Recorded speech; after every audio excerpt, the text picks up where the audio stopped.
आप भी जर्नलिस्ट हैं नादिया, मुनीज़े भी जर्नलिस्ट है, मैं फ़कीर भी जर्नलिस्ट हूँ। क्या हमें आज ये खदशा नहीं है कि पाकिस्तान के अंदर कई प्लेटफ़ॉर्म्स को, जिसे पंजाबी में कहते हैं, उनकी टिबरी टाइट करने का प्रोग्राम बना रहे हैं? बिल्कुल। क्या अब कहीं कानून इन्होंने बहुत सारे जकड़बंदियों का नाम कानून रख दिया।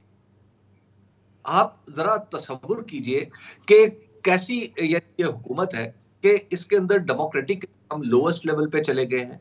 दुनिया हमें डेमोक्रेसी से डेमोक्रेटिक के दर्जे से हटा के हमें कहाँ पे ले आई है।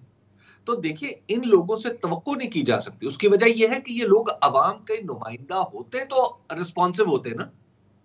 लेकिन पार्लियामेंट बनने में तो देखिए, आप लोग तो उस वक्त छोटे थे, हम भी उस वक्त हम नौजवान थे, अखबार पढ़ना हमने सीखा था, जब ज़ियाउल हक साहब ने भी तो एक पार्लियामेंट बना ली थी, मजलिस शूरा, जिसमें हैंड पिक को इकट्ठा कर लिया था।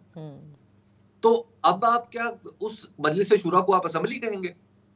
तो आज की जो असेंबली है, जब इसके पीछे, इसके नीचे अगर वोट की ताकत होती, तो फिर ये असेंबली से हम तवक्को करते, इसके रिस्पॉन्सिव भी होती। इस वक्त तो ये असेंबली पता नहीं क्या है।